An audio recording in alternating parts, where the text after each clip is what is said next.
আমরা এখানে রাস্তায় বের হয়ে এসেছি ঘুরে ফিরে যাওয়ার জন্য নয়, জিহাদের উদ্দেশ্যে। আমরা জিহাদে যেতে চাই, কিন্তু আমাদের সম্মুখে প্রতিবন্ধকতা সৃষ্টি করে রাখা হয়েছে। কারা সেই প্রতিবন্ধকতা সৃষ্টি করে রেখেছে আমরা তাদের পরিচয় জানতে চাই। আজকে আমাকে সাংবাদিক প্রশ্ন করেছিলেন বাংলাদেশ থেকে জিহাদ করা সম্ভব কিনা। আমি বলছি বাংলাদেশ থেকে জিহাদ করা সম্ভব। সেই আরবের ধারণা আমাদের সামনে থেকে সরিয়ে দেন, আমি চাপিয়ে পড়বো।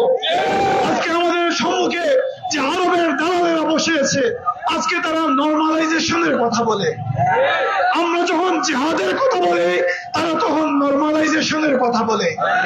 কাদের সাথে নরমালাইজেশন হবে? তাদের নরমালাইজেশন আজকে নরমালাইজেশনের মধ্যেই সীমাবদ্ধ নয়। আজকে তারা জাহানিজমের মধ্যে ঢুকে গেছে। আজকে আরব মুসলমানরা জাহানিস্ট হয়ে গেছে। আজকে ইসরায়েলের ইহুদি আর আরবের তথাকথিত মুসলমানদের মধ্যে কোনো পার্থক্য নাই। আমরা আজকে তোমাদের এই গুপ্ত পরিচয় চাই না। তোমরা তোমাদের পরিচয় পরিষ্কার করো। তোমরা সহ আমাদের দুশ্মন, আমাদের জিহাদ। আজকে আজকে আজকে বাংলার আবামর জনতা বের হয়ে এসেছেন জিহাদের উদ্দেশ্যে। আমাদের দেশে ইসরায়েলের দালাল রয়েছে, আমাদের দেশে হিন্দুত্ববাদী তার দালাল রয়েছে। এখানে জিহাদের কথা বললে জঙ্গিবাদের ধোঁয়া তুলে আমাদেরকে কোণঠাসা করার চেষ্টা করা হয়। আজকের দিন থেকে আমরা পরিষ্কার ঘোষণা করে দিতে চাই, আজকের দিন থেকে আমরা পরিষ্কার ঘোষণা করে দিতে চাই, জঙ্গিবাদের নামে বাংলাদেশের মুসলমানদেরকে কোণঠাসা করে চলবে না। বাংলাদেশে তথাকথিত কোনো জঙ্গি নাই, আমরা জিহাদ চাই। যদি কেউ কোনো সন্ত্রাসী কার্যে লিপ্ত হয় তার পরিচয় সে সন্ত্রাসী। সেই ইসলামের নাম নিয়ে তাকে জঙ্গিবাদী বলে মুসলমান পরিচয়কে হাইলাইট করে তাকে ছোট করা যাবে না। সন্ত্রাসীর পরিচয় সন্ত্রাসী, আমরা মুজাহিদ, আমরা জঙ্গি। জং ফার্সি শব্দ, যার মুজাহিদ শব্দের ফার্সি প্রতিশব্দ হচ্ছে জঙ্গি। আজকে জঙ্গি শব্দকে ছোট করা যাবে না। বাংলাদেশ সেনাবাহিনীর বিমানের নাম হচ্ছে জঙ্গি বিমান।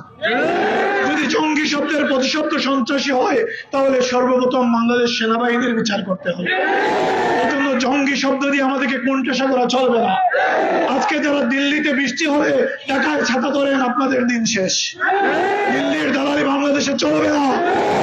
বাংলাদেশের মুসলমানদের স্বার্থকে যারা জলাঞ্জলি দিয়ে ভারতের মুসলমানদের এই ওয়াকফের শত হাজার লক্ষ একর জমি যারা গ্রাস করার অপচেষ্টায় লিপ্ত হয়েছে তাদের বিরুদ্ধে আমাদের জিহাদ।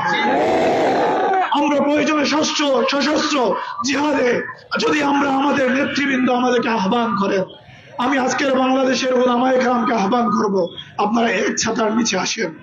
আপনারা আপনাদেরকে আহ্বান করেন, আমরা বিচ্ছিন্নভাবে কোনো সন্ত্রাসী কার্যকলাপে লিপ্ত হব না। আপনারা একত্রিত হন, আমাদেরকে জিহাদের জন্য আহ্বান করেন। আমরা সশস্ত্র জিহাদের জন্য প্রস্তুত রয়েছি, আমরা কিতাবের জন্য প্রস্তুত রয়েছি। আমি আমার কথা দীর্ঘায়িত করছি না। বাংলাদেশের আপামর জনতা আজকে জিহাদের জন্য প্রস্তুত হয়ে গেছে। আমাদের যে ওয়াইসি নামক একটা মৃত সংগঠন আমাদের ছিল, তার কোনো অস্তিত্ব আজকে নাই। এই সকল বিভিন্ন ওয়াইসি বা এই সকল আরব লীগ নামক সংগঠন করে আমাদের রাস্তায় প্রতিবন্ধকতা সৃষ্টি করবেন না। আপনারা আপনাদের পরিচয় পরিষ্কার করেন। আমরা আমাদের মুসলমান পরিচয় নিয়ে আমাদের ফিলিস্তিনি ভাইদের পাশে দাঁড়াতে চাই। সবাইকে মোবারকবাদ জানিয়ে আগামী দিনের সকল আন্দোলন সংগ্রামে আপনাদের আবার আহ্বান জানিয়ে আমার কথা এখানে শেষ করছি।